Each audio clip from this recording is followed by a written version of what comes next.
tread attentive while they wait on the frozen still.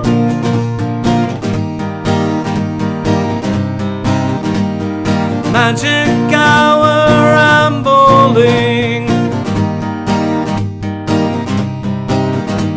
cicada underpining,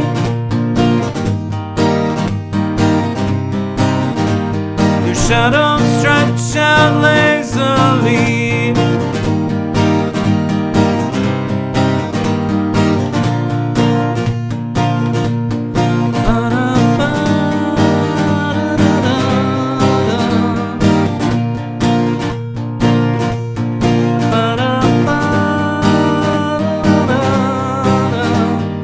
Thistles waving proudly,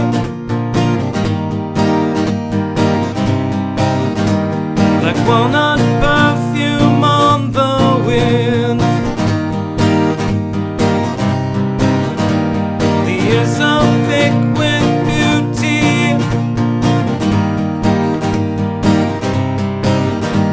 invites me into reverie.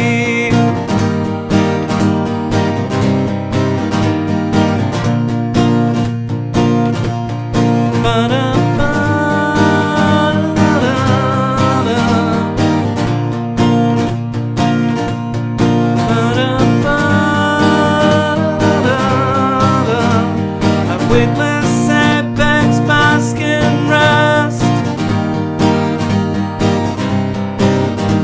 succumb once more to gravity.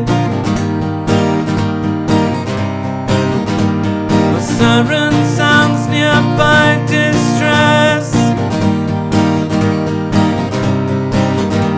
to spill into my reverie.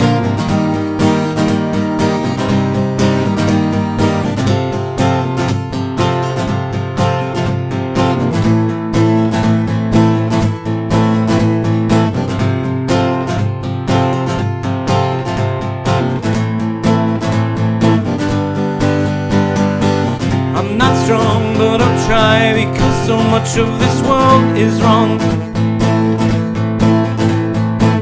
There's so much that I love, and yet the road to correction's long. We've come close before, but I can't hold on to hope for long. Pull me in, hold me tight, help me stand for the change to come.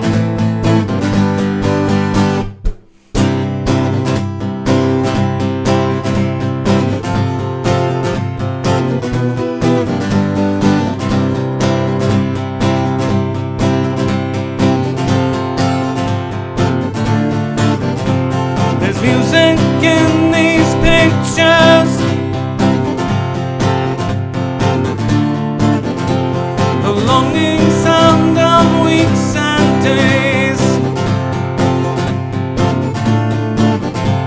What wonders you discover, to tread attentive while day waits.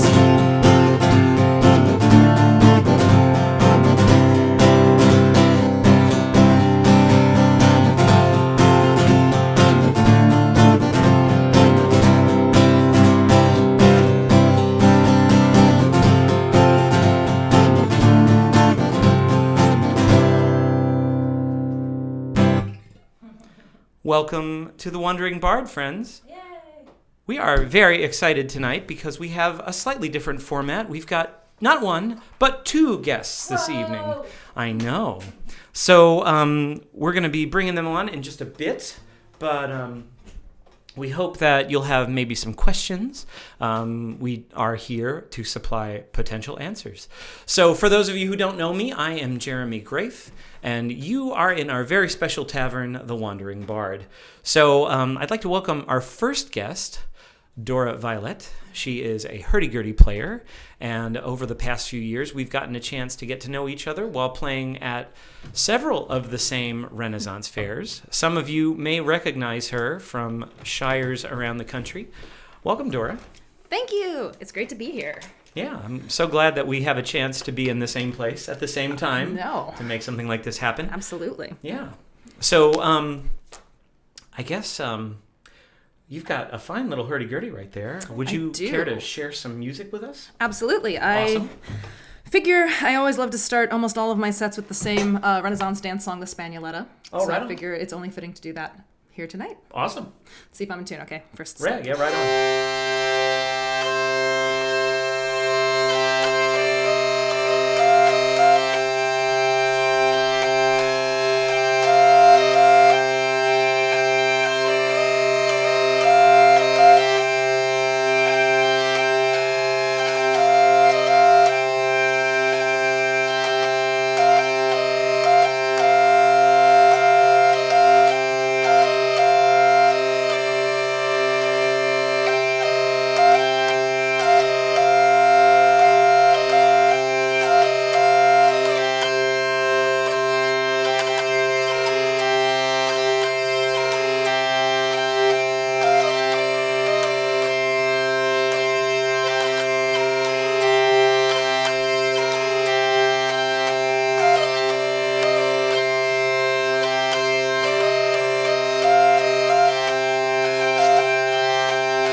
Right on.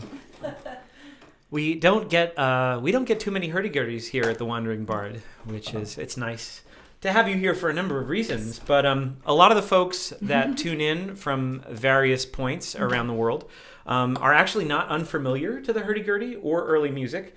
But we do have new people that come into the Wandering Bard here and again. So for maybe for the folks who have never seen a hurdy-gurdy, absolutely, can you tell us a little bit about how it works? Definitely. One of the things I will do to aid in that description is take off this wheel cover here. So the hurdy-gurdy is an entirely string instrument. When I explain it to people, I often tell people to think about a violin because that's going to be your best jumping off point for visualizing what's happening.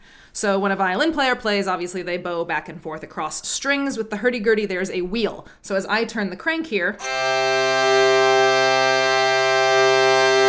that wheel is bowing any of the strings that are touching it. So when I'm playing right now, I'm not using all 6 of my strings. I have 6 strings on it in total. I'm using 1 of my melody strings right now, and then 1 front drone and 1 back drone. So the hurdy-gurdy gets a kind of unique sound as a string instrument because of these drone strings. I always call them the lazy ones because all they have to do is play 1 note. But they get all the glory because they're easier for everybody to see. Mm-hmm. And often that's what makes people think that the hurdy-gurdy sounds a lot like a bagpipe, and that's why people usually assume off the bat that it's a wind instrument. But it's all strings, and then for the melody component of it, a violin player, once again, would fret with their fingers on the neck of their instrument to change all of those notes. And for me, I have a whole bunch of keys that then go inside this key box here. So when I push on the key then presses against the string for me. So I press key presses strings, and I tell people the easy way to imagine this is the neck of my instrument. We just mushed it all together. Right. You have to stretch out when you play. I just keep it nice and compact. So backing up a little bit, you said you've got 6 strings, but you're only using a few. Why are you only using a few rather than all 6? Good question. So part of it for me is that I have strings that are tuned to different notes to a degree. Uh-huh. So if you have strings tuned to different notes on the hurdy-gurdy, some of those notes aren't going to work with the current configuration you're playing in. The hurdy-gurdy gets a little bit weird for people because you're not in a tuning, like with your guitar, every single string is just tuned to a separate note. Right. With the hurdy-gurdy, I'm in what is more of a configuration. So the melody string I'm using right now is tuned to G, and then both of my drones are tuned to C. They're an octave apart, so I have the high and the low there. But because of this, I have to play in certain keys that are going to sound nice with those drone strings. Right. If I don't play in that key, it's not going to sound great. And if my other melody string, which is not designed to be in the same tuning, was playing, we'd get that real, like... Clashy, nobody would enjoy it kind of sound. Sure. Unless I'm in an extremely weird hurdy-gurdy art rock project, so... Right on. The question is, and maybe it was answered, what time period is the hurdy-gurdy? So that's a fun question because the very earliest form of it goes back to about the 11th century. They have carvings in a cathedral that show the earlier iteration of it. A hurdy-gurdy more of this style you would have seen definitely more like 16th, 17th century. But that entire idea of having a wheel bow strings and having the keys to change the notes does get its origins back as far as the 11th century. Right on. Yep. Somebody was already thinking about working smarter and not harder, and I appreciate it, so... Very cool. So it's not the most common of instruments, and like the folks at home may or may not know, like the cost of admission to even getting a hurdy-gurdy, even if it's not the best, is pretty pricey. It's a pricey one, yeah. So how did you get involved in hurdy-gurdy in the first place? Yeah, that's a good question, and I tend to be a bit of a unique case in that regard because my introduction to the hurdy-gurdy was the less common route. So I come from a musical family. My dad's a musician, and my entire life has just been completely fascinated with, obscure instruments he likes, old instruments, he likes unique instruments. And at a point, he had heard the hurdy-gurdy, and he decided he needed to get his hands on one. So he started playing the hurdy-gurdy when I was a kid. And I am the first to tell people how when I first heard him playing the hurdy-gurdy, I hated it. Because, again, as it's not a common instrument to find, it's even more uncommon to get teachers. Yeah. And now, especially in the internet age, it's easier to get like virtual lessons, do things like that. Sure. This would have been the early 90s, and he was just really going at it himself. And I definitely had my era of, why God did you curse me with this thing in my home? Because So it wasn't love at first sight. No, it was not. So what was the point that you looked at it and said, oh yeah, this is the instrument for me? When I really kind of try and pinpoint that for people, because I did grow up playing music, I played a variety of instruments as a kid, I kind of have to think like, what was the pivotal moment where I was like, yeah, hurdy-gurdy, let's go. And for me, it really was like, I had played music, for a long time. I'd played music with my dad. I had done Renaissance fairs and music in that realm a lot. And I took a few years where I kind of wasn't doing that so much. And I explained it to people as I was at that perfect age where you don't want to be doing what your parents do anymore because that's not cool. Sure. Even if what your parents doing is a cool thing, it's like, ew, my parent does this. No thanks. And I, after kind of that little gap, wanted to get back into music, specifically, Renaissance and Renaissance fair music. And for whatever reason at that point, I was like, I want to play something that I haven't played before. And my brain was like, screw it, let's try the hurdy-gurdy. Yeah. Because my dad, I say with all the love in my heart, madman that he is, has multiple hurdy-gurdies. So I was able to, have one loaned to me by him, and I had the advantage other people don't get, which is I was handed a fully functioning hurdy-gurdy. Sure. And given, this is what the instrument is, this is how you play it, and he even was able to delve into, if this goes wrong, this is what you need to do, and if this happens, this is what you're going to want to tweak. Sure. So I got, I tell people definitely a leg up in the getting into hurdy-gurdy world. Yeah. Because it was just like, here you go, have fun, see if you like it. Right. Well, clearly that worked out okay. It did, yes, more than okay. I sometimes think that my dad didn't guess that I was going to just zero in on being a hurdy-gurdy player to this extent. But did you, when you decided that you were going to try it? No, not at all. I think at that point, I still had a lot of things that I was, figuring out, and I was in my early 20s, and I was like, I don't know what I'm doing with life, but I like playing the hurdy-gurdy at least sometimes. And, sure. Right? It's like, who knows what they're doing when they're 22. But, at a point, I was just like, I kept wanting to invest time in it, and I kept wanting to invest energy in it. And I kept, really putting more and more time and effort into it. And then at a point, my dad and I had performed as a hurdy-gurdy duo for a long time at my home Renaissance fair, the Bristol Renaissance Fair in Wisconsin. And then at a point, we had gotten asked about performing at the Arizona Renaissance Fair. And that was kind of a turning point for me because I had thought in the past about trying to perform at fairs full-time. But as you know, it's a very daunting idea to try and jump into. So I hadn't really thought of it as being super viable yet. But then once that happened, I was like, oh, this is a thing I could be doing more. And after that, I, decided to be like, why not see if I can get another fair and do this, And after that, it was kind of a domino effect of like, all right, that one worked. Let's try this next one. Okay, that worked. Let's keep going. And 3 years later, I am officially a full-time hurdy-gurdy player. Right on. Yeah.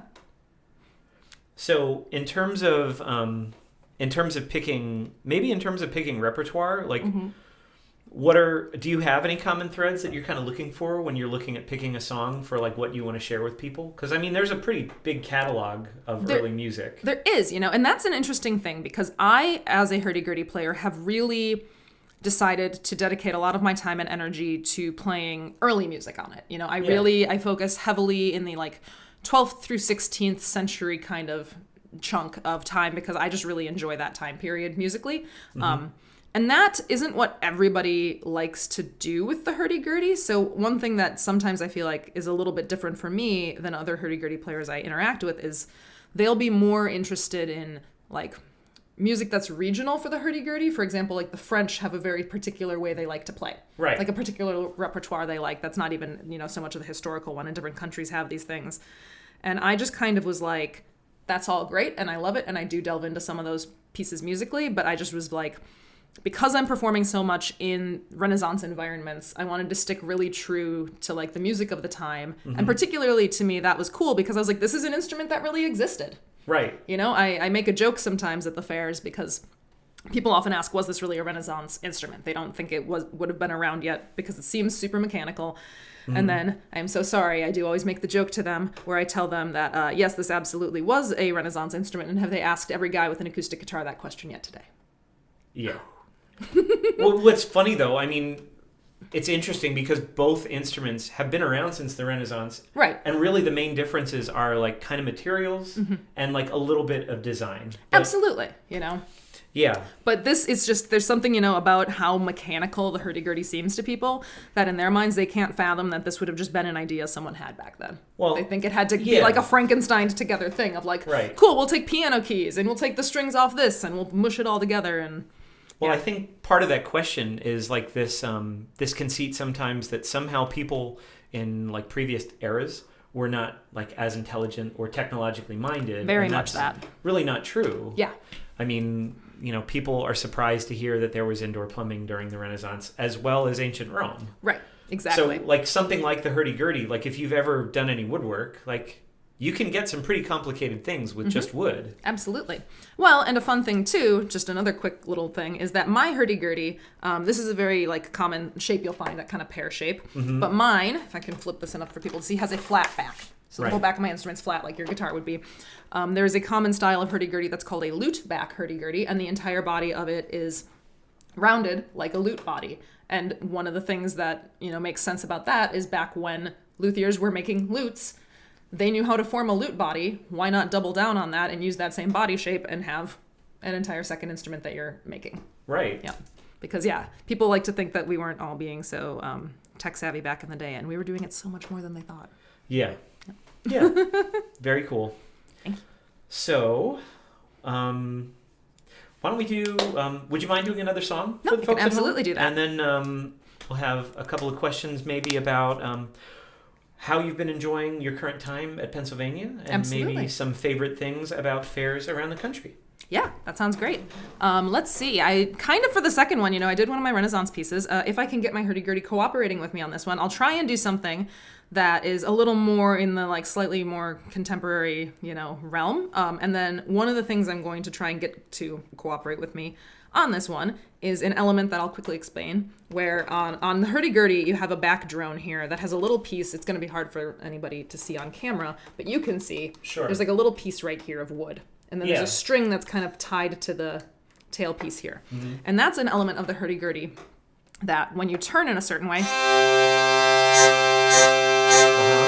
you can get that zip kind of sound. And it's this element you can add in, very popular in the French style of playing. That wouldn't have necessarily been on the instrument back in the Renaissance so much. So I don't always use it a lot at the fair when I'm trying to go for the historical kind of thing. But it is very fun to use when doing other playing. So let's see if this song will cooperate with me. I'm so sorry, everybody, if this goes off the rails. I'll just go, ta-da! my foolproof ending.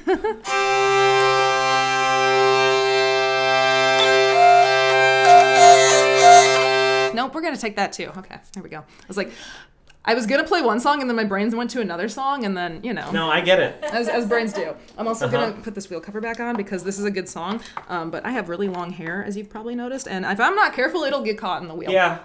I have sympathy. I know you feel that one.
Mostly I wanted to play just like a little segment of it without that so you can hear the difference of like... Yeah. Oh no, it's get a great through that. contrast. Yeah. Yeah, I like that. Yeah. I tell people that playing the hurdy-gurdy is just doing this in music form. Mm-hmm. And then you add in that last part and it's doing that and hopping on one foot. Yep. That's good stuff.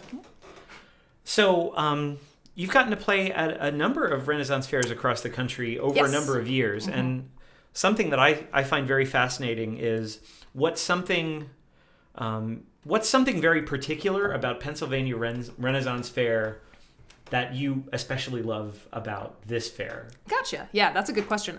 There's a couple particular things about this fair that even my first year here really kind of struck me. One was just the site itself. Like you've been at other fairs, and a lot of fairs are very some of them are permanent sites, some are just pop-up fairs where they set them up in a place. Most fairs are a lot of gravel or dirt and kind of just very dusty and rural in their own sense. And this fair is really unique in that because it's on like a former estate, we've got all these paved paths. Yeah. Like it's got a very curated look about it. And that's something to me that I wasn't used to. And then particularly with this fair being in autumn on the East Coast where we are likely to get rain, I learned just how valuable those paths are when you're not tromping through the mud. Oh, yeah. Which is really great. So one thing is just the absolute look of this fair to me is unique. Even the way some of the stores look, like the shops kind of have just a different look to them than other fairs I'm used to. So visually, I think it's a very fun fair.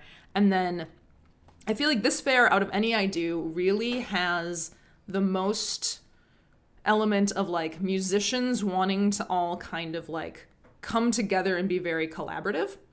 Like people just want to like jump in on each other's sets in a fun way, not like in a like hey I'm gonna like crash your set thing, but it's like people want to jump in on each other's sets, people want to teach each other songs, people want to find ways in which they can all kind of work together. And maybe that exists at other fairs more than I've recognized. I think the thing for me is that as a hurdy-gurdy player and being so locked into what key I can play in and playing an instrument that sometimes people are like, I don't know how to play with that thing. It seems a little weird to me. I think that one thing that, when I came to this fair was like, people immediately were just like, oh yeah, no, we'll make it work. What's your key? Yeah, cool, no problem. And I was just like, oh, people want to like work with what I'm doing here, which isn't always the case. I'm very used to kind of having to fly solo. And that really, to me, is something I've enjoyed because as a musician, it's just fun to get to collaborate and work with other musicians and do that kind of stuff. So I'd say those are two of the biggest standout things for me about this fair. Cool. Yeah. I mean, it's nice to hear kind of what's special about a particular place. Yeah. So maybe kind of a follow-up question. You've played at a whole lot of fairs around the country. What are some things that you really love about some other fairs that you play at? Yeah. I would say Obviously the Bristol Fair in Wisconsin has a soft place in my heart forever because it's my home fair. I've worked Sure. there, since I was about 12, sans the years where I, kind of took a break. So that place, always is special to me because it's where everybody knows me the most. I would say one of my favorite fairs that I do is the Southern California Fair, which is in the Los Angeles area. Yeah. And that one is not a permanent site. They just pop it up at a park, and they do a really great job with that. They make it look very, kind of pulled together for having to literally pull it together. And I think one thing I like there is I feel like out of any of the fairs I do, the Los Angeles crowd is like very hype about the hurdy-gurdy. Like, and that's the thing, right? It's, it's LA. It's like they're used to art and music and all these things. So there's something that makes me feel very special when I'm like, oh, they're into this thing. They think it's cool because they've seen everything to some extent. So it's like, Sure. It's fun to have this be something that even there people are still like, okay, this is different. Yeah. So that one has a really great crowd. And then, I've done the Arizona Fair for a while, and the only thing that's been a struggle at that fair is the desert. I had to learn the hard way that hurdy-gurdies and deserts don't really mix, because that's a fair that's like, it's got great community, again, like it's got like, a really great vibe that way. But like, oh boy, trying to get a hurdy-gurdy to stay happy in an atmosphere that doesn't want it to be so is something that I've really learned to contend with. Yeah. And yeah, I mean, those are, I feel like, a couple of the hallmarks there, And I do the Oregon Fair as well, which, again, is not a permanent one and is a small fair. But I would say, once again, the crowds there are just like, they're ready to go no matter what. And that's Oregon in the spring, so similar to how we can get rain here in the autumn. And I've noticed that Pennsylvania crowds are like, unbothered by rain. They'll just show up. They slap on a raincoat and they bring an umbrella. And some of them even don't do that. They're just walking through the rain and they're like, let's go. And I think that Pennsylvania and Oregon probably are like neck and neck for crowds that'll just show up no matter what. Well, they're here for it. There's so much of a likelihood of rain around the year for both that I mean, having grown up in Pennsylvania, there's a degree to which it's like, if I wait for a perfect day, that might not be happening. That's true. It's like, well, there goes the whole season. Yeah. So, we'll show up. Yeah. Right on. Yeah. Well, thanks. Do we have any questions for Dora from the folks at home? There might have been. Sorry. I don't have a mic, so. Yeah. I think you covered. Yeah. I'm real good at talking a lot, so I probably covered everything. No, thanks so much, Dora. Thanks for coming on the show. Absolutely. And, thanks for sharing having a little me. Gertie. Yeah. You're going to be at the Ren Fair for the rest of the season, Yes, right? I will be here the rest of the season, the 3 final weekends. I usually do 2 sets a day at the Absinthe Garden. Right on. Those times tend to be a little flexible, but you can always find that on the schedule. And then otherwise, I am lurking in the lanes usually. If the folks at home are trying to find you on the internet, where should they look? Yes, the 2 best places to find me on the internet if you want all the good hurdy-gurdy stuff is on Instagram. You can find me, it's at that hurdy-gurdy girl. And on TikTok, it is Dora.Violette. So that's my performance name. And both of those are where I'm usually the most active when I rememble that the internet exists. Right on. Well, thanks so much, Dora. Thank you. Thank you for having me. Right on. I'm going to do my most ungraceful hurdy-gurdy leaving. Oh, you'll do a great job. Well, hey, friends. Do go check Dora out. If you are anywhere near the Pennsylvania Renaissance Fair, they are in their final month of performances. So, get your tickets early. Get your tickets early. They're selling out a lot faster now. So, if you want to go, hop on over to parenfair.com and get yourself some tickets. I'm going to play a little bit more music for you all at home.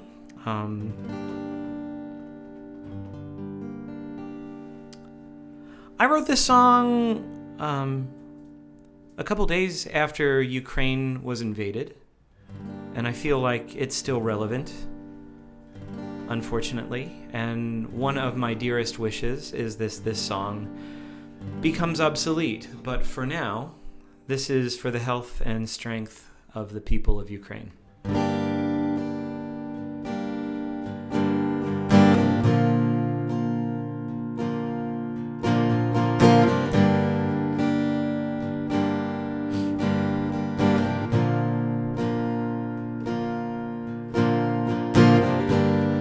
Take these seeds with you as you go. May they line your pocket with memory to remind us when you've gone. You can leave something of beauty, leave us bright echoes of your passing, stalks unbent and petals shining of the strength that met you here. Sunflowers unfold in the dawning.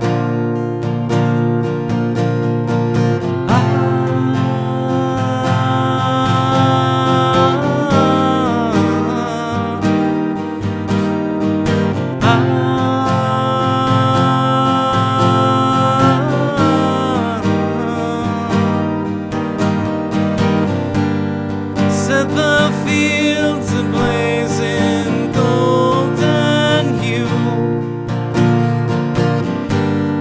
Let them follow sun till gloaming.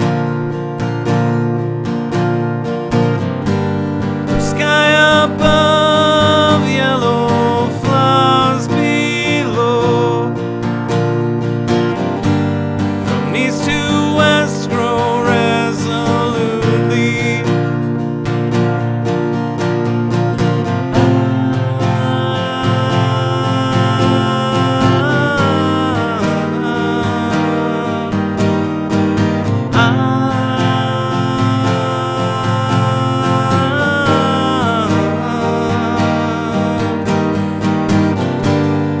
Cheer our days to last throughout the night. Though our heads bow till the morning, by day they'll shine, unfurl and seek the sun. We'll recall the price of planting.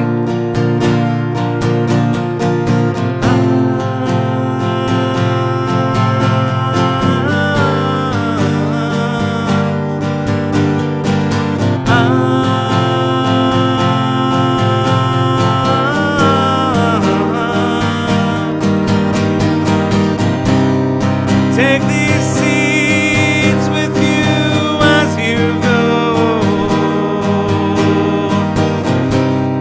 May they line your pocket with memory to remind us when you've gone. You can leave something of beauty.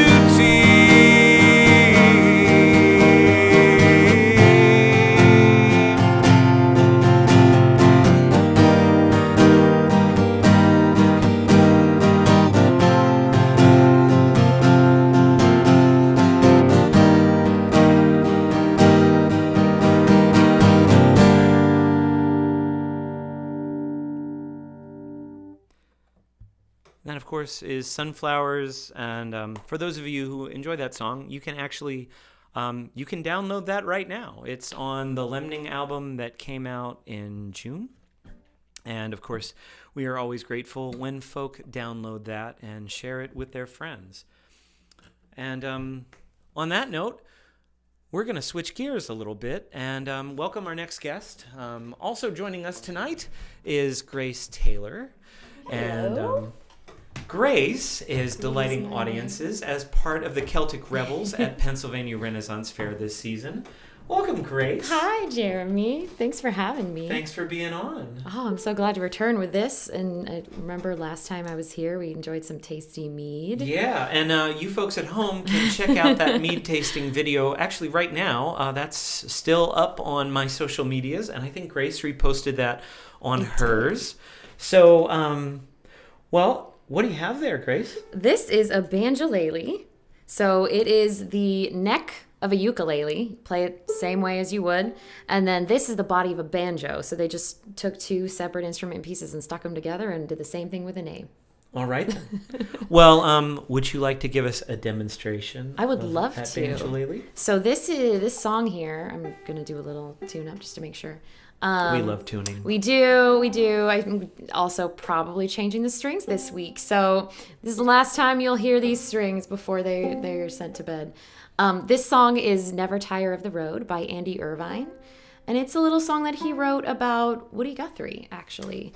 And I like to think of it as a love letter to nomads everywhere. All right. Let me get up my little cheat sheet. So the other thing about this is I sing this song with three other people who we've split up the verses with. And I think I know all the verses, but I'm going to make sure I know all the verses by putting my phone right here. Great.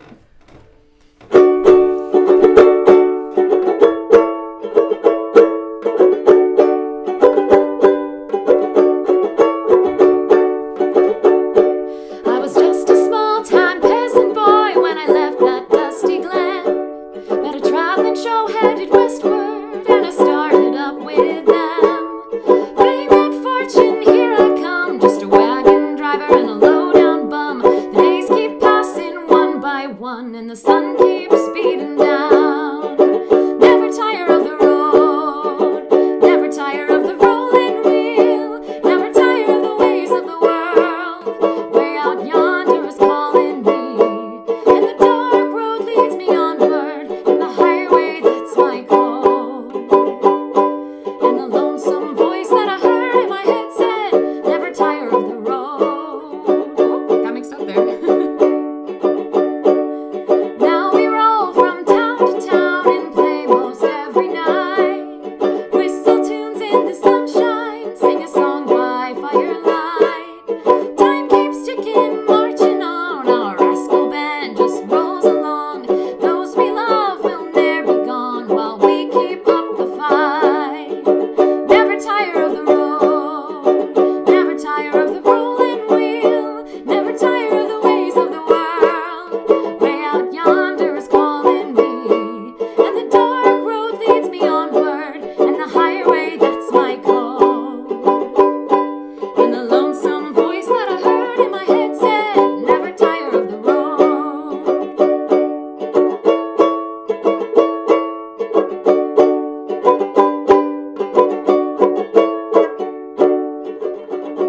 And then normally when we're on stage, we fall backwards and kick into the air, and it's very silly.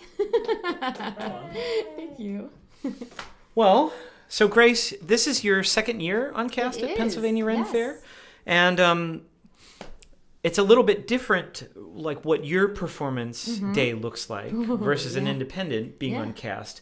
Especially since like so much of what you did last year is in some ways you're still performing music, but it's very different. Yes. Do you want to talk a little bit about maybe like how your experience of last year compares to this? Yeah, I And can. for those of you who don't know at home, Grace is an actress. Yes. And last year, she was part of the Sirens. If you could talk a little bit about the Sirens and Off the cuff? Off the Cuff. Yes, Thank which you. is its own unique genre. Yeah, so Absolutely. they were both very different shows too. They were. So last year I was brought on, and across the board, everyone had a ton of shows. I had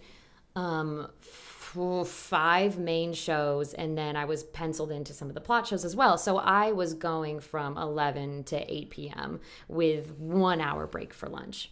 And Yeah. so I was a part of the Sirens, which is the sultry, dirty, female presenting band on Shire of the Bacchanalian cast. And so I was singing really fun music, but I've discovered since being a part of the Celtic Revels that it is a different type of fulfillment, and I feel very at home singing these Celtic tunes and these trad tunes that I had grown up listening to. Yeah. I was a huge fan of the Celtic women.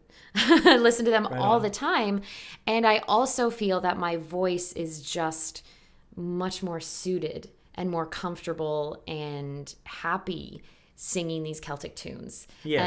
And I love getting to sing a body belting song, but there's just something I love getting to share my heart with the audience and also make them feel touched in a way that Celtic music is so capable of doing. So there's an intersection that seems to be like very apparent here, where like as an actress, you'll take the challenge and you did just fine as a siren. Oh yeah. But like there's something about Celtic Rebels that you connect to a little bit better. I emotionally connect. I had so much fun as a siren, and I'm having a blast with my cast. I love them very dearly. However, getting to play a sentimental tune makes me feel like I'm doing what I'm supposed to be doing. Yeah. Yeah. And I mean, you know what I mean. I know you get it. I mean, I get to pick my whole repertoire. Exactly. So, I mean, I'm picking for Yes. reasons, but there's kind of something else in there too. So off the cuff. Yeah. I mean, my schedule wasn't quite like yours, but it was busy enough Yes. that the only time I got to see Off the Cuff was when you performed at Finale. So for those of you at home that don't know, the finale at the end of the day at Pennsylvania Ren Fair, or the Pub Sing, as it's also called, it's kind of a variety show where the first little bit we tie up the plot lines for the day, Yeah. and then indies and the cast will perform.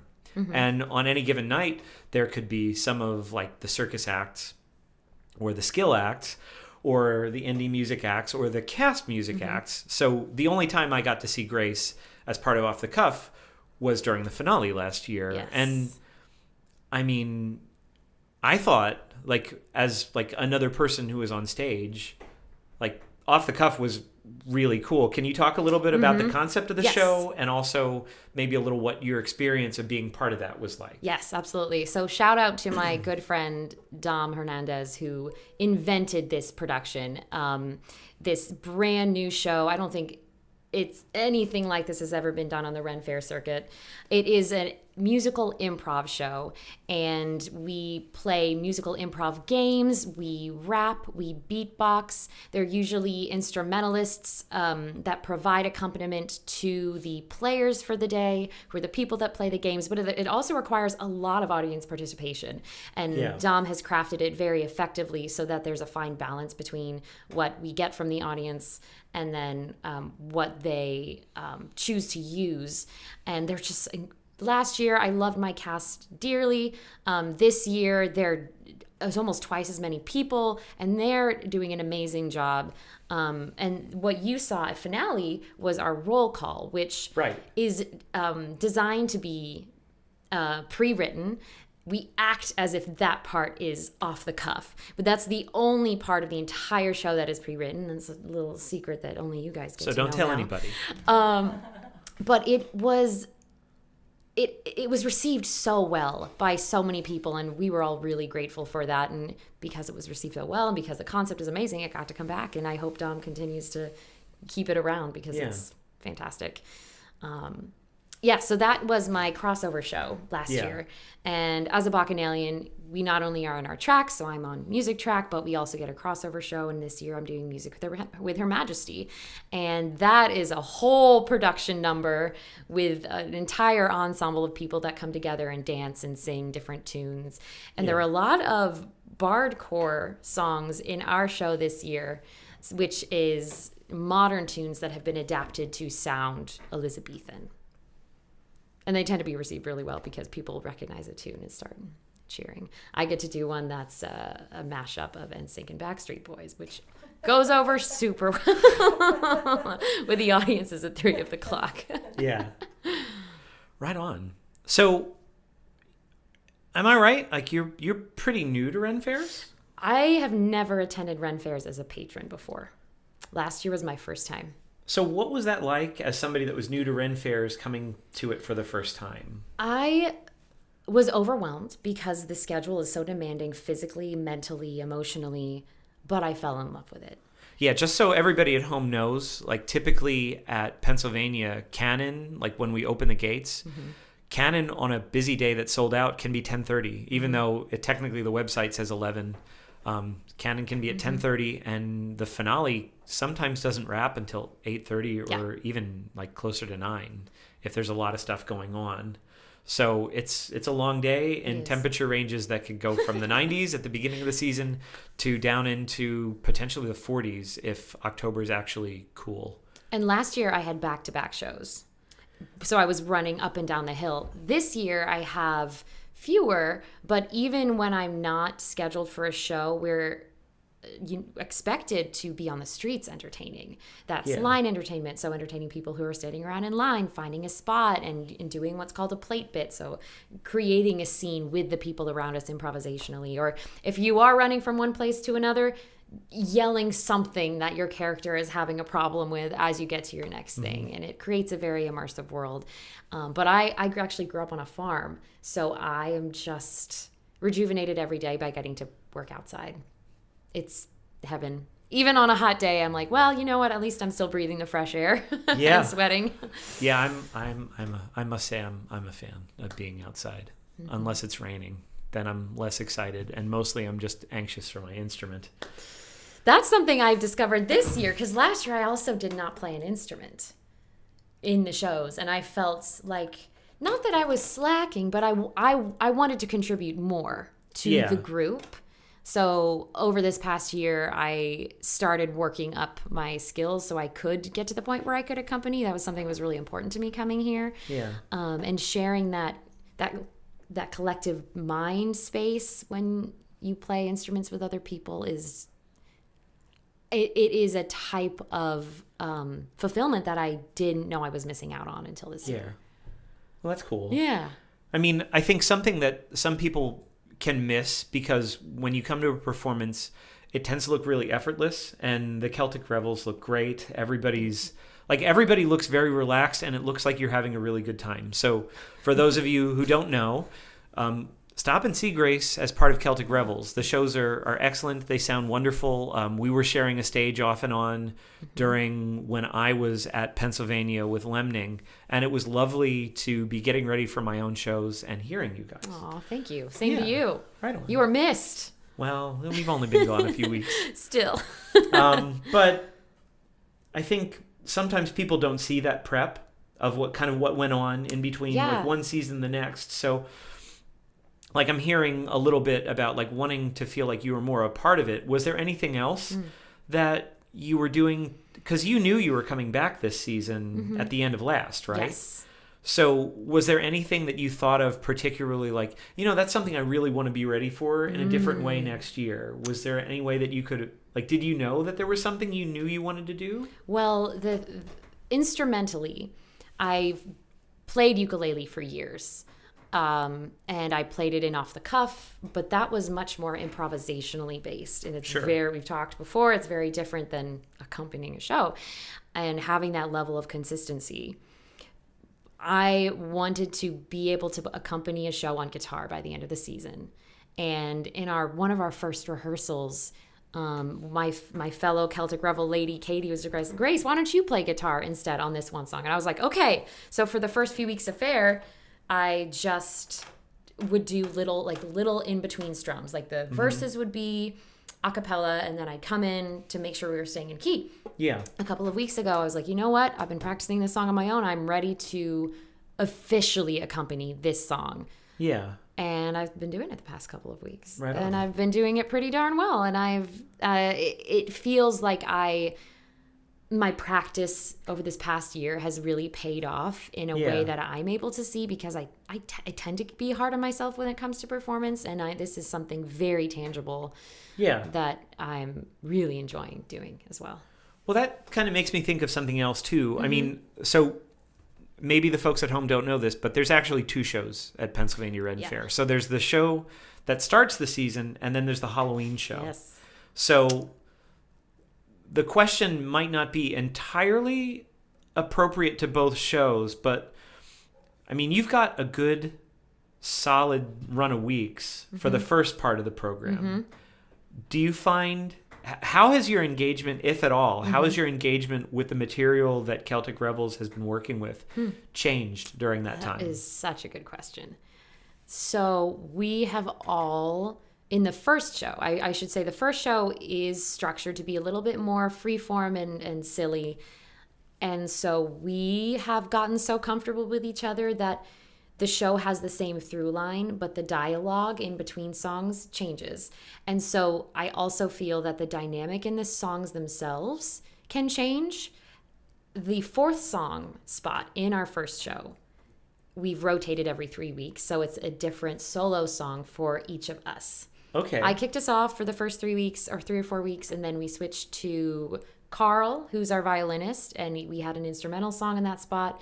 And then we switched to Katie, and we're working up a Halloween song for Tyler in our last few weeks. And then we are switching out one of our songs in the second set. That's a collaboration arrangement between me and our music director, Jared Haverdink. Really excited about it. It's going to be a very spooky Halloween song. Cool. Our second show is much more... not rehearsed, but put together and consistent, because we're playing these fake creatures who have a lot of status and power and are very deliberate. But the second show as well, the songs make us feel like we are rock stars living in 2024, pretending to be in Elizabethan England. We are up there just... it feels like we're shredding. And I think as we've gotten used to the audience responses, we are able to play with dynamics like volume and also sharing focus with each other for who's taking the solo. One of us will move or rotate to give that person the physical focus on stage. There's my master's in acting coming out. Well, I mean, the thing that I don't want people to miss is if they are lucky enough to see your shows, what they're going to see is something that like looks really relaxed and looks fairly effortless, but there's a lot of intentionality that went into that. Yes. And I think sometimes when we talk about the arts, we can say that, oh, somebody's very talented, which I think can be true, but that's not showing how much intentionality went in to making the show run as smoothly as it does, or sound like it does, or make sure that everyone in the group is getting a moment to kind of shine. Yeah. I mean, we were talking about this a little bit earlier, but something that I really prioritize in rehearsals, because I'm the vocal captain of the group, I'm the pseudo leader when our music director isn't here. So I felt a lot of responsibility, not just to learn the music, but also to create a very safe and collaborative group environment for all of us to work. And I think that has only continued to pay off as we've gone through the rest of the season. Yeah. Because in rehearsals, there is no ego in the room. It's quite remarkable, actually, that we all seem to feel quite free to share our opinions on each other's work. And we have a great amount of trust between us. And as somebody who's also in a group band, I know that you get that, of how important it is to have a language. Yeah. And I mean, at the end of the day, like, music is, like, by its nature, like, it's a communal thing. Yes. Right? Like, even if you're up there and even if you're playing on your own, like, there's something that happens between you and the audience, you and the listeners, and like, the whole thing is not complete until the whole circuit is there. So I mean, and the better you can foster trust as an ensemble backstage, the more that pays off up front in a show that looks and feels like everybody's having fun. Yes. I mean, I've certainly had a better time when everybody's like having a good time. Yeah, together. it's hard to pretend that you're having fun. It's possible. Sure. But it'll show through the cracks sometimes. Yeah. Yeah. No, I'm having a wonderful time. I really love the opportunity that that the Bacchanalians here have to just get our hands in such a wide variety of performance, because we're out here, at least I can speak for myself, I'm out here playing music, I'm out here singing and dancing and wielding a sword in joust, and also having to improvise. And it's a type of job that I think is really unique. really unique. Yeah.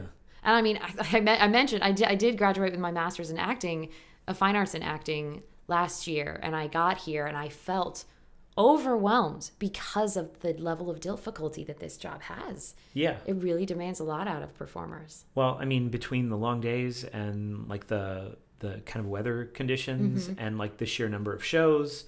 Yes. And I mean, okay, so I just want to be clear because we've talked about shows in a couple of different ways. So like on one hand, you've got two like grand scheme of things shows, like the beginning of like the Pennsylvania Renaissance Fair season with a whole plot and a whole set of shows, like smaller shows that support that. And then there's a Halloween show that's a whole new plot line and a whole new set of lines and a whole new set of like responsibilities for all the players. Plus there's all like the microcosm shows, like the Celtic Revels have 3 or 4 shows a day. We have 2, and then we each have our own different crossover show. Okay. On top of having to attend Queen's Court and Joust and Finale Pub Sing, and we've been very busy at Finale Pub Sing. Yes, you have. Yes, you have.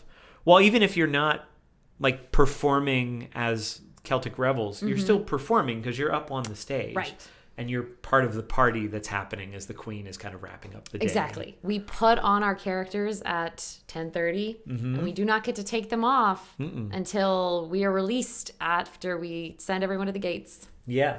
It's quite a thing. It is. I feel like I can do anything now. I mean, that's pretty great. Yeah. I mean, I feel like in so many ways, the Ren Fair, for a lot of us that are performing there, it's like, it's very much the successor to like vaudeville. Ooh. In terms of like the kind of demands that are placed on us and the amount of variety, but also like so many of the people that were in Hollywood when vaudeville was kind of like going out and Hollywood was coming in, like all of the top performers at that transition period all came out of vaudeville and all learned how to read an audience and all learned how to deal with these very demanding schedules. And I mean, I'm hearing what you're saying. No, that makes, I've never compared it to vaudeville before, but it's the closest I can think of to the different genres that have existed. Yeah. Do you know when the first Ren Fair was? The first Ren Fair was Southern California in 1968. Really? 68? Oh, And we got a like- thumbs up Fact from check. Some of our We got a fact check. some of our From colleagues Dora. and some of our colleagues and friends have been performing since some of the first Ren Fairs.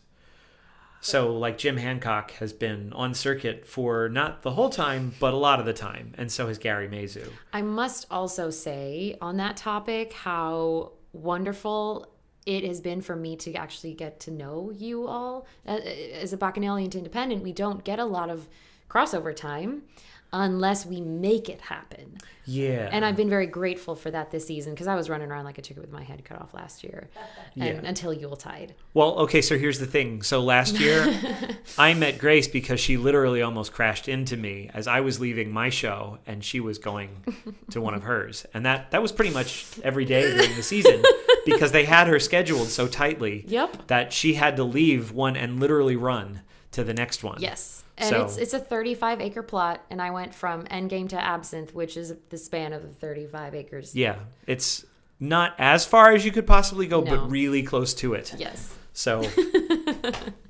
here's to a more relaxed schedule. Ooh, yay! Tink. This is like a, 1963. Fact check 5 from years the back. off. wow, so close. Cut 2 holes in that 8, Yes. please. Cut that 8 in half and make it a 3. Even longer. Here's another fact check thing. Math and joke. This maybe Dora knows too. Is Too and well we- medieval Scandinavian folk music played at Ren Fair? Sometimes, and it depends who's there. Like, do we know anybody specifically who's doing that? Just out of curiosity. I mean, Medieval. It's a very specific question. yeah. I So, thought Dora might know. Like maybe I don't know. Medieval Scandinavian folk. so the question for those of you who can't hear Lori because she's not mic'd tonight is anyone playing medieval Scandinavian folk music? And like off the top of my head, probably the closest person I could think who is doing something like that. I know Volgamut plays some tunes that are from like the northern countries and can be medieval, but like you're more likely to find people playing Renaissance Scandinavian stuff. Jordan, the nyckelharpa player that I play with in Lemning, plays a lot of Scandinavian stuff. Like one of the songs we play is Fagerson and Ros, which is an old Swedish tune, but I'm not actually sure how old that folk song is. Dora also plays some old Scandinavian stuff, but she's not sure if it's medieval. So the provenance can be kind of like tricky with some of this stuff because, as it turns out, even though history was being recorded, artists aren't necessarily known for cataloging their work. And a lot of artists that were running around in the medieval period weren't necessarily copying everything down, because music notation, for those of you who aren't early music fans, was less common in medieval times. And it was also not as reliable as ours because it wasn't yet codified. So like the staffs that we're used to now, like treble clef and bass clef and all the other clefs, did not come into music until much later. So medieval music is a lot harder to pin down. And sometimes we don't even know like who wrote something because that wasn't something that people were...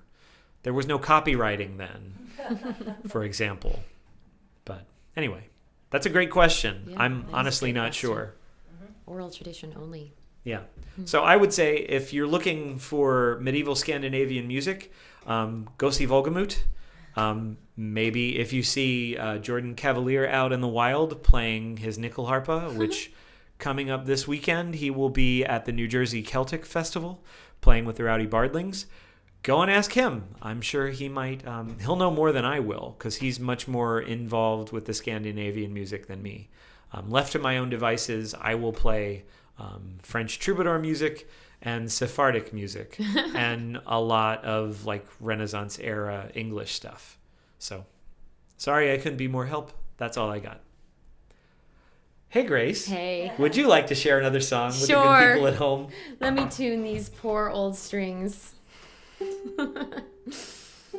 Oh, great. Let's see here. Ting, ting, ting. And friends at home, thanks for hanging out with us. I'm really excited that we've got some guests tonight, and we can have some deeper conversations than are normal for the show. So, stand you at the ready? I do. Excellent. I've had a wonderful time. This song is "Learn Me Right" by Mumford and Sons. Okay. I believe it was written for the credits of Brave, Okay. the Disney movie. Mm-hmm. I chose it because it is the song that Katie, my other Celtic Revel lady, sings. It's her solo song. I'm normally the soprano in the group, but tonight my voice is a little tired. So I'm going to opt for the alto range tonight. I don't think anyone will hold that against you. Great.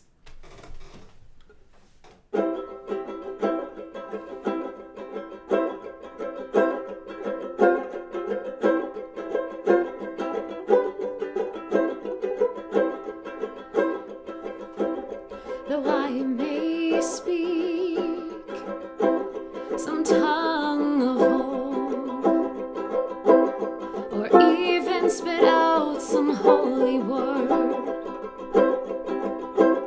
I have no strength with which to speak. When you sit me down and see I'm weak, we will run and scream. You will dance with me.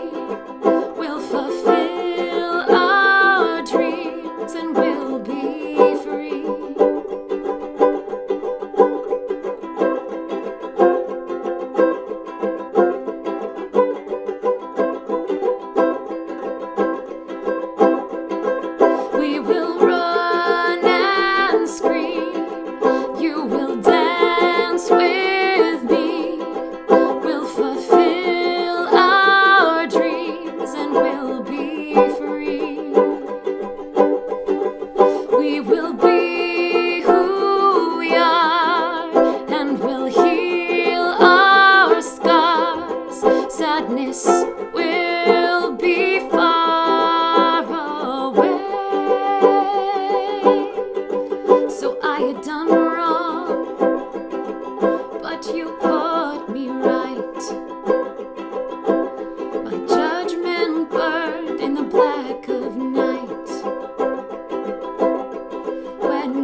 will be far away.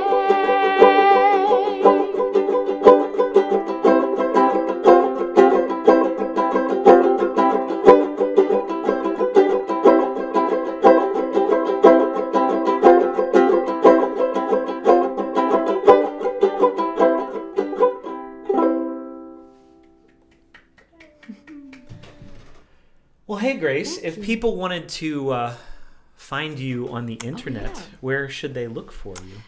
You should check me out on Instagram. My account name is at gvivitay. That's GVIVITAY. Right on. I almost started talking to you in an Irish accent after that song. It's hard to let go of as someone else who played an Irish character at the Ren Fair. Oh, yeah. Oh, yeah. It's the catchiest one, I think. It's one of them, that's for sure. That was why there was a delay, because you asked me a question about social media, and I was so in it that I was trying to figure a way to reframe social media in the Elizabethan era. All good. It's all good. We don't have to be in character right now. I know. Well, thanks so much for being on the show tonight, Grace. Thank you for having me. This is very merry. Do you wanna? Well, hey, friends. Every show, I get to a spot where I have good news and I have bad news. And the bad news is I only have time for one more song. But the good news is I have time for one more song. Hey. So, Scooch out of front. so friends, wherever you find yourself, I hope this song keeps you good company if you find yourself in a dark place.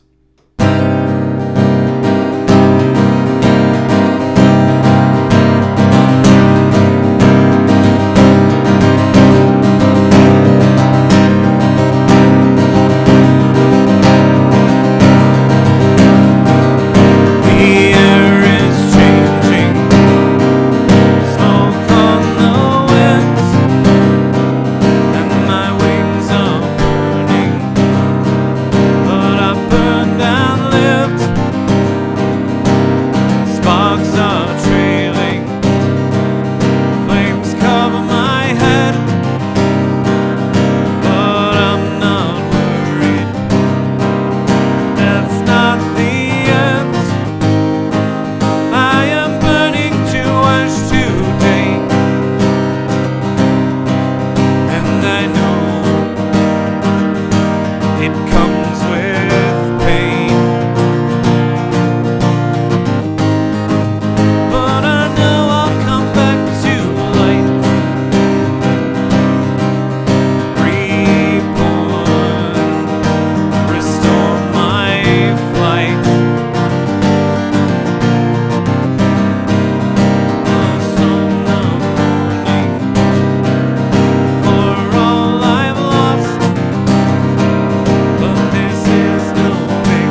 friends, thanks so much for hanging out with us at the Wandering Bard tonight. Thanks to Dora and Grace for stopping by and hanging out and sharing a little of their own music and some of their insights and some of the things that bring them joy.